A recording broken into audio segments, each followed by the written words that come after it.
Topic होगा, हम मारवाड़ का इतिहास पढ़ रहे थे, उसके अंदर आज हम पढ़ेंगे चूड़ा के बारे में। ठीक है, हमारा टॉपिक क्या चल रहा था? मारवाड़ का इतिहास। मारवाड़ का इतिहास चल रहा था, सलकाजी तक हम बात कर चुके थे। आज हम चूड़ा जी पढ़ेंगे, चूड़ा जी के बारे में देखते हैं। ठीक है बच्चों, ये चूड़ा जी थे जो विरमदेव के पिता थे, सॉरी ये विरमदेव के क्या थे? बेटे थे, विरमदेव के पुत्र थे ये। जब इनके पास शासन, जब इनका जो शासन काल था ना, जब इनके पास शासन काल ये संभालते तब इनकी आयु 6 वर्ष की थी। क्योंकि अब हम ये भी तो देखेंगे कितने साल की आयु में राजा बनते हैं। तो 6 साल की आयु में क्या ये राजा बन, इनके पिता की मृत्यु होगी तब राजा तो यही बनेंगे, इनके पिता की मृत्यु होगी राजा बनते हैं।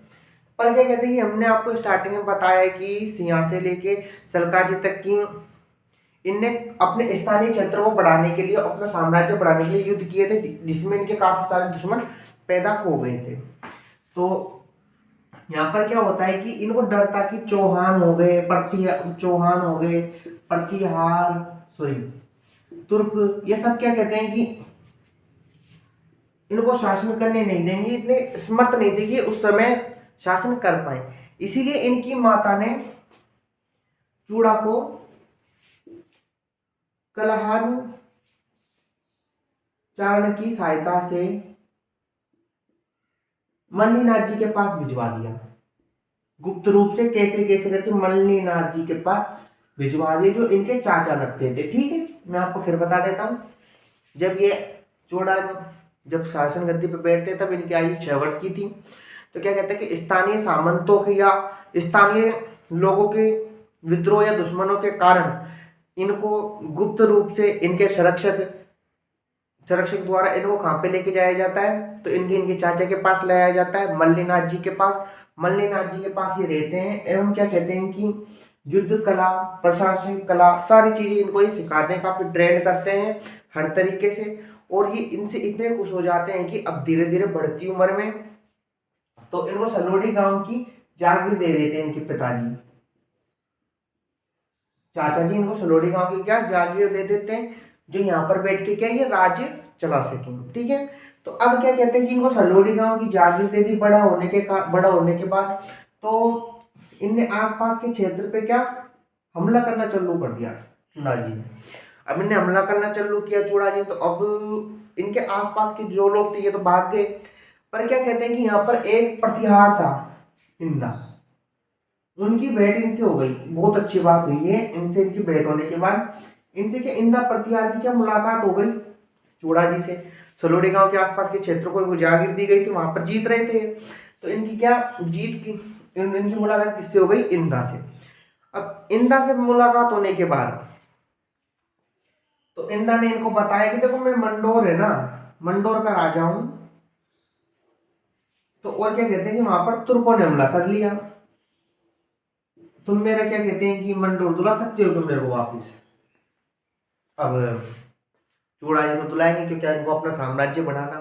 चूड़ा जी ने बोला हम दुला देंगे, पर हम उसके अंदर घुसेंगे कैसे? महल के अंदर। इंदा जी ने पूछा, अच्छा तो महल के अंदर घुसना हमारी सबसे बड़ी इंपॉर्टेंसी है, तो महल के अंदर एंट्री कैसे लेंगे? तो इनने बताया देखो महल के अंदर हम एंट्री कैसे लेंगे, देखो घोड़े हैं उनके पास, यूं तो कौन है फॉर्च्यूनर होंगे आज के टाइम के हमारे पास, उनके पास तो घोड़े थे। ये घोड़े हैं तो घोड़े घास खाएंगे, और क्या खाएंगे गुरु जी? घोड़े घास नहीं खाएंगे तो क्या, जब घोड़ा घास से दोस्ती कर लेगा तो खाएगा क्या? तो गुरु जी घास से क्यों दोस्ती कराएंगे हम?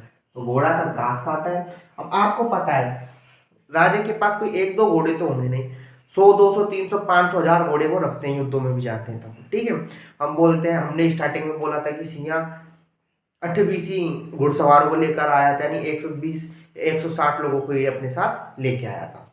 ठीक है, वैसे क्या कहते हैं कि ये गवे घास के लिए, घोड़े की घास के लिए वहां के लोगों से कहा गया कि हमको घास चाहिए, सामंतों ने आके कहा हमको अंदर दुर्ग में घास को ले जानी है। तो क्या कहते हैं कि उन्हीं घासों के अंदर वो दुब के चले जाते हैं। और साहब जी दुब के चले गए, कौन? हमारे चूड़ा जी। और इंदा दोनों दुब के अंदर चले जाते हैं, क्योंकि अब सामंत आते हैं मंडोर के और बोलते हैं कि हमको गांव वालों से कि साहब हमको घास चाहिए, घास दे दो हमको।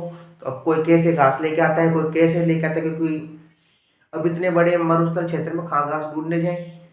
तो अब तो जो स्थानीय लोग थे वो तो जानते थे कहाँ पर है। जैसे अब आप हो, अब आपके पीछे और आपका दोस्त है, कोई आप और आपका दोस्त है, तो कोई आपके दोस्त के पीछे कुत्ता लग जाए और आपके पीछे लग जाए आपके मोहल्ले में, तो आपको पता है मेरे को कौन सी गली से निकलना है, तो आप फट देनी अपने घर में आ जाओगे। जो आपका दोस्त है वो जानता ही नहीं है, वो पहली बार आया आपसे मिलने के लिए, तो उसकी कुत्ता काट लेता है ना। वैसे ही है। अब क्या कहते हैं, सामंतों को, पर तुर्कों को क्या पता कहाँ मारवाड़ मंडोर में, मारवाड़ में, खोड़ में, कहाँ पर वो होगी घास। तो सामंता के लोगों से कहते हैं कि घास दो, हमको घास चाहिए। तो घास देने के लिए फिर क्या करते हैं, अब घास लोग इकट्ठा कर देते हैं। उसी घास के अंदर कौन आ जाते हैं, जो इंदा और चूड़ा थे, जो उसी घास के अंदर डूब जाते हैं। ठीक है, और उसी में हथियार रख लेते हैं। हथियार तो रात में ही रख लेते हैं, जब घास को इकट्ठा करते हैं तभी उसी के अंदर ये बैठ के चले जाते हैं। जैसे पालकी टाइप में इन्हें रख के उसके अंदर बैठ के घास के अंदर चले जाते हैं। जैसे पिक्चरों में आता है ना, जब गुंडा क्या कहते हैं कि अब घोड़े लेके जाता है, तब वो हमला करता है किसी के ऊपर, और क्या कहते हैं बिल्कुल पिक्चर वाली सीन चल रही है यहाँ पर। अब बोला जाता है कि जब ये घोड़े है ना, घोड़े सहित कहाँ पर, घोड़े सहित ये महल में घुस रहे थे, जब घास अंदर घोड़े के ऊपर ही थी, तो इंदा और चूड़ा एक ही गाड़ी में बैठे हुए थे।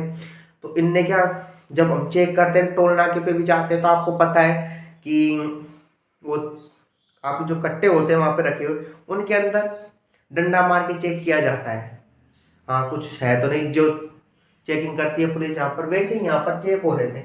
तो बोला जाता है कि ये एक तलवार थी जो किसके आके लग गई थी, इंदा के आके लग गई थी, जिसको रोका तलवार को और उसको पूछ के फिर से बाहर गई, तो उससे क्या खून साफ कर दिया।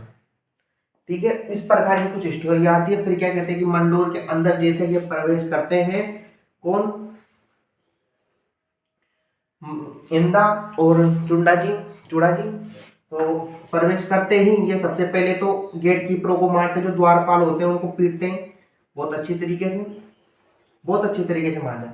उसके बाद ये धीरे धीरे सभी तुर्कों को हरा देते हैं। वहां अंदर घुसते भगदड़ होती है, जब तक वो अलार्म बजाते भाई राजा जी हमला हो गया, तो उससे पहले ही हमला खत्म कर देते हैं, मार मूर के सबको शांत कर देते हैं। और मंडोर किसको मिल जाता है, फिर से इंदा को मिल जाता है। ठीक है, और ये भी कहा जाता है कि इंदा को ये दुर्ग बाद में किसने दहेज के रूप में दे दिया था, किसको, चूड़ा को। ठीक है, इंदा ने अपनी पुत्री का विवाह फिर कर दिया। अब क्योंकि देखो, अब पुत्री का विवाह कर रहा है, मैं दहेज में महल भी देगा। एक बात याद रखना यहाँ से, इंदा ने अपनी पुत्री का विवाह किससे कर दिया, फिर चूड़ा से कर दिया दुर्ग जीतने के बाद, और जो दुर्ग भी दहेज में दे दिया, ले साहब आप ही संभालो इस दुर्ग को। ठीक है, एक बात ही है, हम तो आपके नीचे ही काम कर लेंगे। तो इसको सामंत प्रथा का जनक कहा जाता है मारवाड़ के अंदर। एक बात याद रखना, इसको वास्तविक संस्थापक कहा जाता है मारवाड़ का। ठीक है, क्योंकि राजा के पास एक दुर्ग हो, कम से कम 250 रानियां हो, कम से कम 250 तो होती है राजा के पास, राजा के पास 250 कम से कम 250 रानियां हो, महल हो, खजाना हो, प्रजा हो, तब सब चीज इसके पास है। ठीक है, शादी भी हो गई, दहेज में मंडोर भी दे दिया, और उसके बाद क्या कहते हैं, इंदा स्वयं इसके नीचे रह के सामंतों के रूप में काम करने लग गया। जैसे तुर्कों के ऊपर इन्हें आक्रमण किया था ना महल के अंदर, तो अब आपको पता है नागौर और अजमेर की बेल्ट में आज भी, नागौर में अजमेर की बेल्ट में बच्चों आज भी अधिक मुसलमान रहते हैं, हाँ गुर्जी रहते हैं। उस समय तो क्या हाल होगा, उस समय ज्यादा थे। तो उसके बाद चूड़ा बोलता है आप थोड़ी देर बैठो यहाँ पर, मैं अजमेर वालों से और नागौर वालों से बात करता हूँ। उनने इन दोनों से बात करी, अजमेर नागौर के तुर्कों से बात करके, वो तुर्क थे, उनको डर था कि क्या कहते हैं कि वापस आक्रमण नहीं करते, इसलिए वो नागौर पे अजमेर पे भी अपना आधिपत्य जमा लेता है और 80 गांवों में हस्तक्षेप नहीं करने का वचन देता है कि तुम मेरे गांव में हस्तक्षेप मत करना। ठीक है, इसके बाद शासक कौन बन गया, चूड़ा मंडोर, और इसको वास्तविक संस्थापक कहा जाता है। एक बात ये भी लिख लेना, और इसके बाद वास्तविक संस्थापक तो कहा जाता है, तो बच्चों सामंत प्रथा का जनक भी इसको कहा जाता है, पर आगे चल के सामंत प्रथा के जनक हम प्रॉपरली बात करेंगे तो जोधा के बारे में बात करेंगे, ठीक है। अब चूड़ा ने अब क्या किया कि नागौर के आसपास के जितने भी क्षेत्र थे उन सबको अपने अधीन कर लिया, ठीक है। अब इन सबको अपने अधीन करता चला गया और अपने आसपास के क्षेत्रों को बढ़ा दिया। तो क्षेत्रों को बढ़ाने के कारण तो इसका जो भाई था जय सिंह, इसका भाई बताया जाता है। एक बात ये भी याद रखना, जय सिंह इसका भाई था जिसको फलोदी गांव की इसने जागीर दी हुई थी। तो ये कि सभी जगह से लड़ाई कर रहा था, आक्रमण कर रहा था, विद्रोह कर रहा था। तब जय सिंह ने क्या कहते हैं कि इसकी 1% सहायता नहीं करी। तो इस कारण क्या कहते हैं कि सहायता नहीं करने के कारण तो इसको पता लगा यार मेरे भाई ने मेरी हेल्प तो करी नहीं और वो तो अपना जागीरदार है, हमने इसको जागीर दे रखी है। तो बाद में इसको पता लगता है कि इसके पिता सॉरी जो जय सिंह है ना, जय सिंह क्या करता है, वो आगे चल के भाटियों से आदित्य राजवंशों से मिल जाता है क्योंकि शक्तिशाली बनता जा रहा था चूड़ा, क्योंकि मुगल तुर्कों को हरा के भेजा, इंदा की सहायता करी और मल्लीनाथ जी ने भी इसका राज्य तिलक काफी अच्छे तरीके से किया, वे वास्तविक राजा माना और इसको सम्मानित भी किया। और उसके बाद फलोदी है, अब फलोदी का अब इसका भाई जय सिंह है, अब उसके ऊपर भी आक्रमण करता है, उसके विद्रोह को भी शांत करता है, ठीक है।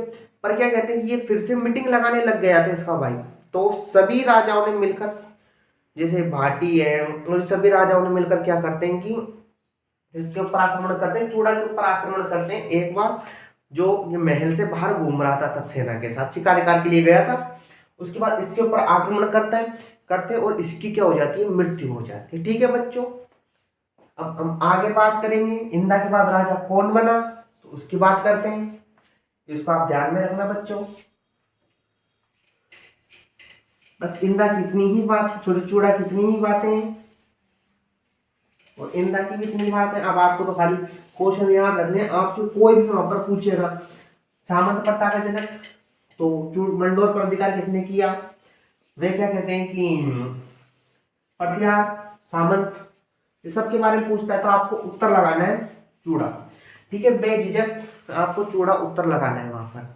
अब इसके बाद राजा बनता है कान्हा, एक सेकेंड बच्चों, राजा बनता है कान्हा, ठीक है। अब यूं कहा जाता है कि कान्हा के समय ही करणी माता समकालीन थी, करणी माता की समकालीन थी। अब इसकी एक स्टोरी मिलती, कोई ऐसी कोई ज्यादा बात नहीं है, करणी माता के समकालीन था। करणी माता किसने चमत्कार सुने हुए थे और करणी माता इसके क्षेत्र में आई हुई थी। अब कोई आपके क्षेत्र में आता है तो आपको पता लग जाता है, जैसे अब है आप है, अब आपकी कोई महिला मित्र है, आप उसके क्षेत्र में जैसे ही एंट्री लोगे ना उसको पता लग जाएगा, क्या लग जाएगा, पता लग जाएगा गली से मेरे आज चांद निकला, ठीक है। वैसे क्या कहते हैं कि क्योंकि उस सेंसिटिव होती है वो, उनको पता लग जाता है, कोई चीज महसूस होती है उन लोगों को, ठीक है। वैसे क्या कहते हैं कि आप किसी गली से गुजरोगे तो पता लग जाएगा हाँ कुछ ना कुछ गड़बड़ है। जैसे लड़के हैं, लड़के की गली के आगे कोई 3-4 बार चक्कर लगा दे तो सोच रहे थे अगले दिन कुछ ना कुछ कांड होगा, ये तो आज होगा नहीं तो कल होगा, पर होगा जरूर। वैसे ही अब ये तो राजा है उस समय, कान्हा आता है और उसको पता लगता है करणी माता हमारी यहाँ पर आई हुई है, तो करणी माता से बात करता है, तो करणी माता से पूछता है, करणी माता उन्होंने बोला हाँ राजा जी बोलो, मेरे को एक बात बताओ, जो बोलो क्योंकि करणी माता थी जो अपने पशुओं को चरा रही थी, यहाँ पर पशुओं को क्या कर रही थी, चरा रही थी, चारे के लिए घास ले जा रही थी, चरा रही थी, ठीक है। तो उन्होंने बोला कि कान्हा जी ने कि आप ना आपके पशुओं को चराओ मत यहाँ पर, आप इनको ले जाओ क्योंकि हमारे ही पशु फिर क्या खाएंगे बाद में। तो करणी माता ने बोला चलो कोई ना, ले जाऊंगा, ले जाएंगे। फिर उसके बाद ही क्या कहते हैं कि करणी माता से इसने पूछा कि करणी माता मैंने आपको बहुत चमत्कार सुने, तो आप मेरे को चमत्कार बताओ, ये क्या चमत्कार देख रहा है, क्योंकि मेरे हाथ देखो मेरी मृत्यु बताओ कब होगी। ओह, करणी माता ने बोला कि ठीक सी बात कर ले बावड़ा, क्या कहते हैं कि ऐसे नहीं पूछते कि मेरी मृत्यु कब होगी कब क्यों नहीं होगी, ठीक है। उसके बाद वो कान्हा है ना, ये कान्हा तो क्या करता है कि कर्णी माता से जिद करता है कि अभी बता, अभी बता। तो कर्णी माता बताती है बाद में कि तेरी मृत्यु 1 साल के अंदर होगी। तो वो कर्णी माता की बात बोलता है, कर्णी माता जी आपकी बात तो सही है, हो सकती है 1 साल के अंदर मेरी मृत्यु हो जाए, क्योंकि मैं तो राजा हूँ और मेरे ऊपर कोई भी आक्रमण कर देता है, मैं किसी के ऊपर आक्रमण कर दूंगा तो आपकी बात तो सत्य हो जाएगी। अब आप मेरे को ऑथेंटिक जवाब दो, यानी आप मेरे को प्रमाणित समय बताओ कि मेरी मृत्यु अब होगी, इतने दिन होगी, इतने दिन बाद होगी या अब होने वाली है, कुछ दिनों बाद होने वाली है, कब होगी ये तो बताओ। तो ये बताते हैं कि 6 महीने। ये तो 6 महीने के बाद भी कोई ऑथेंटिक जवाब ये बोल रहा है कि या तो खींच दी मैंने लाइन, तो इसको पार कर, तेरी मृत्यु अभी हो जाएगी। तो बोलते हैं कि ख्यातों में लिखा हुआ है कि इनने उस लाइन को पार किया तो इनकी मृत्यु वहीं पर हो जाती है। और इनकी जो लाश थी, जो कि हमको कहाँ पर मिलती है, जंगल में ही मिलती है।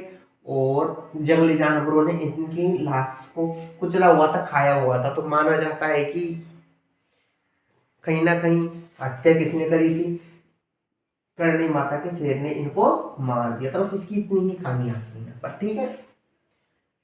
अब इसके बाद हम आगे बात करते हैं।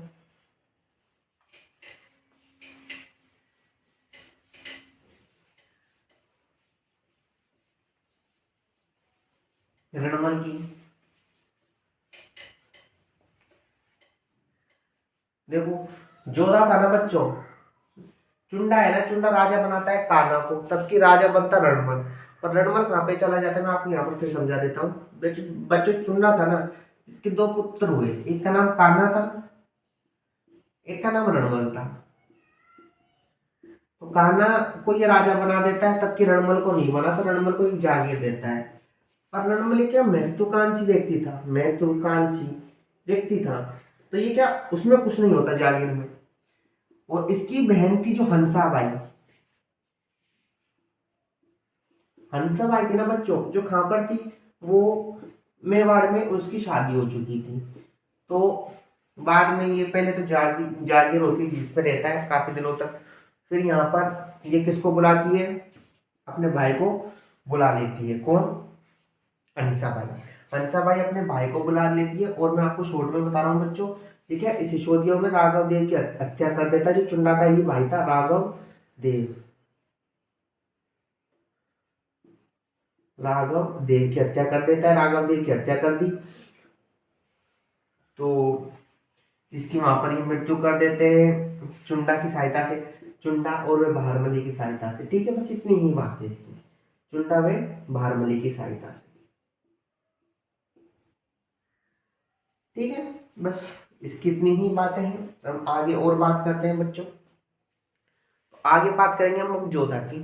जोधा रणमल का ही पुत्र था, इसके पिता का मारा गया था। यहाँ पर चुंड चूड़ा है, जो रणमल का क्या लगता था, पिता लगता था। और ये बड़ा बेटा था और छोटे बेटे को राजगद्दी दे दी।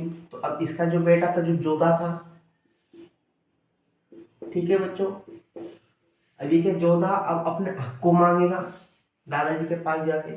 अब देखते हैं ये राजा कैसे बनता है, ठीक है। अब हम जोधा के बारे में देखते हैं।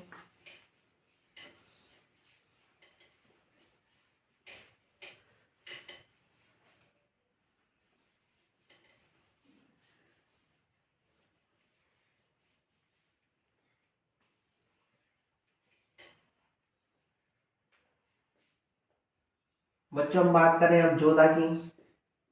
जोधा क्या स्टार्टिंग से काफी इंटेलिजेंट रहा है। तो ये स्टार्टिंग से किसके साथ रहा, पिता के साथ रहा था, रणमल के साथ। तो रणमल ने क्या इसको सेना का ज्ञान अच्छा दिया था, सेना ज्ञान अच्छा दिया, कूटनीति भी इसकी अच्छी थी। इसको सर्वगुण संपन्न बना दिया था इसने, इसके साथ आके सर्वगुण संपन्न बना दिया इसको। तब इसके पिता की मृत्यु होती है, रणमल की मृत्यु होती है। तब जोधा यहां से भागता है, जोधा मेवाड़ छोड़ के भागता है। पर क्या कहते हैं कि मेवाड़ में महाराणा ने जगह जगह पर अपनी सेना छावनी बिछाई हुई थी। फिर भी क्या कहते हैं कि जोधा किसी न किसी प्रकार से यहाँ से जान बचाकर भागता है। वे अपने गांव मारवाड़ में जाके ये रुकता है। और मारवाड़ में कौन से गांव में जाके रुकता है? ये काहुनी गांव में जाके रुकता है। एक बात ये याद रखना, काहुनी गांव में कहा ये आके रुकता है। उसके बाद ये वहां पर भी देखता है, तो जो चुना था उसने क्या कि अपनी सामंत व्यवस्था को काफी अच्छा सुदृढ़ कर लिया था। वहां पर भी इसने जिग जगह पर अपने सामंत व सैनिक छावनी लगाई हुई थी। वो अधिकांश जितने भी लोग थे जो महाराणा के अधीन थे और चूड़ा के अधीन थे, सब कोई भी इसकी सहायता करने के लिए तैयार नहीं हुआ। तो जब जोधा की किसी ने भी सहायता नहीं करी बच्चों, तब क्या कहते हैं कि ये अपने आसपास के सामंतों से मिलता है जो इसके दोस्त थे। वो कुछ दोस्तों को कुछ दोस्त तो इसके साथ आए थे मेवाड़ से, और कुछ दोस्त इसके वहां पर मिलते हैं, वो इनके अधीन होता है। फिर उसके बाद बात करता है कि अब इसको कैसे कैसे जीता जाए। एक सेकंड बच्चों,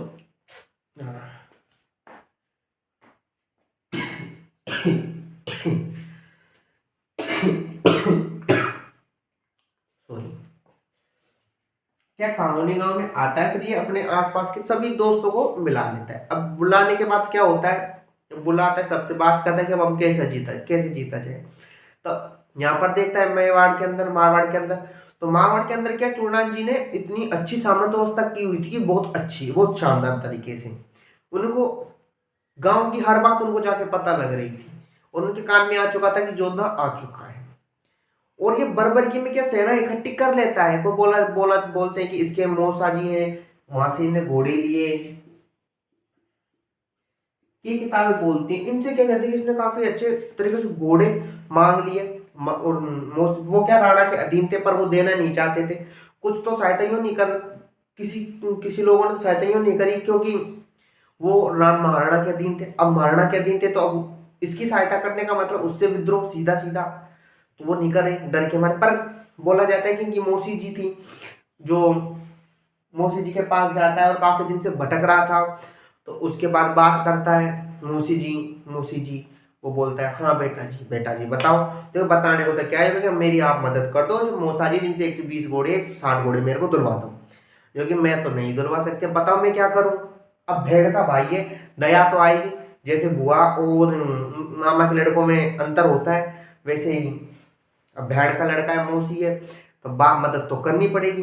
वो उनसे अब देखो महिला की टेक्निक क्या होती है, महिला तब पुरुष से बोलती है जब वो खाना खा रहा होगा, क्योंकि वो खाना छोड़ के नहीं जा सकता, ये खाने का अपमान माना जाता है खाना बीच में छोड़ेगा तो ये क्या करते हैं कि इसकी पत्नी थी जो इसकी मौसी थी, अपने उनके पति से बोलती है कि रणमल चूड़ा ये जोधा की आप ऐसे ऐसे ऐसे मदद कर दो, आपकी कृपा होगी उसके ऊपर। वो तो मना कर देती है, नहीं मैं हेल्प नहीं करूंगा इसकी। तो क्या कहते हैं कि लास्ट में इसकी मौसी जी थी जो इनके मौसा जी से लड़ाई करके इनको घर में बंद करके घोड़े ले जाने का आदेश देती है, तो घोड़े ले जा, तो घोड़े लेके जाता है। फिर ये क्या कहते हैं कि मंडोर पर आक्रमण करता है, और मंडोर पर आक्रमण करता है ना बच्चों, अब मंडोर पे सीधा आक्रमण कर रहा था, ये आसपास के गांवों को नहीं जीत के सीधा आक्रमण कर रहा था, तो चूड़ा इसको बरबरकी में हरा रहा था। तो हराने के बाद क्या कहते हैं कि एक बार इसका युद्ध हुआ, तो ये काफी ज्यादा घायल हो चुका था उस युद्ध में। तो ये कि जैसलमेर, अब जोधपुर में अब रहती ही रहे, तब खा जाए बेचारा, प्यास लग रही उसको, तो वो कहाँ पर जाता है, तो आसपास ही भटकता है, और उसका घोड़ा उसको रेत में रेगिस्तान है जोधपुर में, तो रेत की टीलों की तरफ ले जाता है। तो वहां पर क्या उसको प्यास लग रही, काफी तेज की, अब मरुस्थल में पानी कहाँ पर मिले उसको, तो काफी दूर उसको एक कुटिया दिखी, वो अपने घोड़े को भगाता है, वो अपने अंतिम प्राण तक घोड़े को भगाता है। फिर घोड़ा पहुंचाता है उसको वहां पर, तो घोड़े को वहां पर पहुंचाता है, घोड़ा गिर जाता है। अब ये खेत में जब बच्चों कुटिया होती है उसके अंदर पानी का घड़ा जरूर होता है, या पानी का घड़ा होता है, उसमें कोई ना कोई होता है खेत के अंदर। तो अब जोधा जी अपने घोड़े सहित ही उस कुटिया के सामने गिर गए। तो वहां पर एक महिला थी और किसान था जो मार गया हुआ था। तो महिला थी तो जो क्या करते हैं कि देखता है भाई कोई घोड़े पे आया हुआ है। अब घोड़े पे क्या सामान, पहले के जमाने में सामान्य लोग नहीं लेते थे घोड़े पे, घोड़ा वही रखता था अपने पास जो सामंत हो गए, वो पैसे वाला हो गए, वो राजा होगा। तो समझ चुकी थी कोई राजा है या तो सामंत है। तो आती है और उसको अंदर लेके आती है उठा के, फिर घोड़े को पानी पिलाती है, जोधा को पानी पिलाती है, और वो धन्यवाद बोलता है जोधा की, धन्यवाद माता जी आपने मेरे को पानी पिलाया, आपने मेरी प्राण बचाए। तो अब वो जाने के लिए जैसे ही तैयार हुआ तो बोला जाता है कि उस महिला ने उसको रोक लिया, क्योंकि हमारे एक प्रथा है कि हमारे कोई रिश्तेदार आते हैं तो हम उसको चाय पानी का नाम पूछते हैं और खिलाते भी हैं। तब की सिटी के लोग तो यूँ पूछते हैं कि अंकल जी घर जाके खाना खाओगे या कैसे खाओगे, खा के आए हो घर जाके खाओगे, दो बात पूछी जाती है। सिटी के लोग कुछ थोड़े बदमाश होते हैं, इसीलिए पूछ लेते हैं कि अंकल जी खाना घर जाके खाओगे कि घर से खा के आए हो, ऐसे बात करते हो। तब कि हमारे गांव में होता है कि खाना खा के जाना, आप शाम को, आज भी होता है पहले भी होता था। तो अब जोधा जी से कब खाने के पूछ रहे, तो अब बेचारा आदमी जंगल में भटक रहा, तो खाना तो खाएगा ही, काफ़ी दिन हो गए खाना खाए नहीं, ऐसे आराम से बैठ के खाए हुए। तो वो खींचड़ा बना, खाने के नाम पे हमारे पास खींचड़ा था, खींचड़ा बनाया, उस खींचड़े में घी डाला। अब क्या जोधा जी ने अब मरुस्थल में खां युद्धों के टाइम पे खां घी हमको नसीब हो, उधर उसको घी मिल गया, तो अब क्या आदमी का जी रंज जाता है, काफी देर में किसी चीज को देखते हैं तो कम दे नहीं खा रहा था, तो उसने बीच घी में जब उसको कटोरी डाल के दी खाने के लिए, तो वो सीधा क्या हाथ घी के बीच में डाल देता है, तो घी के बीच में हाथ डालते तो उसकी उंगलियां जल जाती हैं। अब यूँ तो नहीं कि अब उंगलियां नहीं जलेंगी, तो उसकी उंगलियां जल गई। तो उंगली जलने के बाद क्या होता है, जो वो महिला थी वो बोलती है उससे, वो काफी प्यार से बोलती है कि ए लड़के तू पागल है क्या, ये तो बिल्कुल जोधा की तरह बावड़ा है। ये कहा, माँ जोधा की तरह कैसे बावड़ा हूँ बताओ। और जोधा वहीं पर बैठा हुआ है और सुन रहा है उस बात को, ये कैसे जोधा की तरह बावड़ा हूँ मेरे को बताओ, और तुमने तुलना सीधी जोधा के साथ क्यों की है मेरी, पहले तो ये बताओ। क्योंकि मेरे को पता है यार जोधा क्या है कि मंडोर जीतने के फिराक में है, वो सीधा क्या मंडोर पे आक्रमण करता है, मंडोर के बीच में तो आक्रमण करता है सीधा। तो अब क्या कहते हैं, उसको आक्रमण जबकि कहां पर करना चाहिए, उसको आसपास के क्षेत्रों पे आक्रमण करना चाहिए, तभी तो जाके जीतेगा। तो वो सीधा केंद्र पे हमला करेगा तो कैसे जीतेगा। तो अच्छा, तो उसको यहाँ पर ये बात पता लगती है, यानी माँ से जोधा दो बात सीखता है, एक तो खिचड़ा खाना और एक मंडोर जीतना कैसे। जाता है लास्ट में मंडोर को इसी प्रकार जीतता है, आसपास के क्षेत्रों को जीतते जीतते ये कहां पर अधिकार कर लेता है, बताओ बच्चों कहां पे अधिकार करता है, आप कमेंट में बताना। मंडोर पे अधिकार कर लेता है, ठीक है। अब जोधा धीरे धीरे मंडोर पर अपना आधिपत्य जमा लेता है। अभी तकरीबन 12 या 16 साल इसने ये युद्ध किया, इतना लंबा संघर्ष किया आदमी ने अपने हक के लिए, हक के लिए हक की लड़ाई की है इसकी, क्योंकि पिता का हक मारा गया तो बेटा लेगा, तो ये राजा बनता है। अब इसके बाद राजा कौन बनता है मारवाड़ की, इसकी स्टोरी थी। राजा बनता है जोधा। अब जोधा राजा बन गया तो जोधा दो काम करवाएगा यहाँ पर बहुत अच्छे अच्छे, ठीक है बच्चों। एक तो मेहरानगढ़ दुर्ग की नींव रखिएगा, मेहरानगढ़ दुर्ग नींव रखी इसने 1492 12 मई, ये देखिए भी लिख लेना। और चिड़िया टूक दुर्ग पे, चिड़िया, ठीक है, चिड़ियाकुट पहाड़ पर, सॉरी पर्वत पर, ठीक है। यहाँ पर बोला जाता है कि चिड़ियानाथ जी महाराज जी क्या करते हैं, तपस्या कर रहे थे। ये आते ही यहाँ पर प्लॉट लोट देखते हैं राजा बनने के बाद, अब क्योंकि महल बनाना बहुत जरूरी था इनके लिए, तो देखते हैं तो महल के लिए इनको एक जगह पसंद आती है, चिड़ियाकुट पर्वत। यहाँ पर चिड़ियानाथ जी महाराज बैठ के तप कर रहे थे, तप का मतलब आप समझते ही, यज्ञ लगा के अपना यज्ञ कर रहे थे। तो बोलते हैं जोधा हमको ये जगह चाहिए, आप यहाँ से उठ के अपने तप कहीं पर भी लगा लो, बहुत बड़ा जोधपुर पड़ा है, आप जहाँ पर उंगली रखोगे हम वो जगह आपको दे देंगे। वो राजा जी से बोलता है चिड़ियानाथ जी की, ये मेरी तपोभूमि, मैं तपोभूमि नहीं छोड़ सकता। ये तो सीधी सी बात होगी आज के टाइम पे, आपसे आपका गांव का सरपंच आके बोले मेरे को आपका घर चाहिए, तो आप घर छोड़ दोगे। वैसे ये तो इसके लिए घर था, तो ये नहीं छोड़ा, काफी मुश्किल से इसने छोड़ा, और ये जाते जाते शराब चपका गया। शराब ये चपका के गया कि भैया तू जब इस दुर्ग की नींव रखेगा ना तो यहाँ पानी सूख जाएगा। लो साहब, दुर्ग की नींव रखते ही पानी सूख जाएगा, तो दुर्ग बनाने का क्या मतलब। तो बोला जाता है कि कोई यहाँ के सामंत थे, इसके साथ के जोधा के सामंत थे, उनने बोला कि आप करणी माता से नींव रखाओ इस दुर्ग की, क्या करणी माता से नींव रखाओ। तो इस दुर्ग की नींव करणी माता से रखवाई, शनिवार के दिन इस दुर्ग को बनवाया गया, ठीक है। और बोला जाता है कि इसमें कि जिंदे आदमी की बलि दी गई थी, और जिंदे आदमी की बलि इसीलिए दी जाती है आज के टाइम पे, पहले के टाइम पे, क्योंकि उस दर उनका अधिकार हमेशा रहेगा, ठीक है। और लास्ट तक अधिकार इनका रहा था। हमने इतिहास पढ़ा है, बिल्कुल क्रम से पढ़ेंगे तो 11वीं सदी से लेकर आज तक इनका अधिकार है। यहाँ पर कभी मुगल आए नहीं। हाँ, अधीन जरूर ही होंगे पर अधिकार ही नहीं करा है यहाँ पर। तो पहले कोई बात थी, चमत्कार थे पहले। तो राजा राम व्यक्ति का क्या कहते हैं, इनको काफी फैसिलिटी दी गई थी राजा राम को, और राजा राम के ऊपर तहखाना बनाया गया था, इसका तहखाना, ठीक है बच्चों, इनका तहखाना बनाया हुआ था इनका। एक बात ये भी देख लेना, तहखाना बनाया राजा राम के ऊपर, तहखाना यानी सोने चांदी रखने की जगह, ठीक है। इसके बाद इनकी और बात बताता हूँ। तो इनकी और जब इनकी युद्ध शांत हुए तो 1453 में एक संधि होती है, आवड़ा बावड़ा संधि। हंसाबाई के पास ये लेटर लिखते हैं, बुआ जी क्या कहते हैं कि अब ये युद्धों को शांत करो, मारवाड़ और मेवाड़ की सीमा निर्धारण करो और जियो और जीने दो। तो फिर हंसाबाई कुंभा को समझाती है, फिर कुंभा भी समझाता है, फिर चलो फिर बाद में इनमें क्या होती है, संधि हो जाती है। संधि होने के बाद इन दोनों की लड़ाई हो जाती है शांत, और ये संधि कहलाती है आवड़ बावड़ की संधि।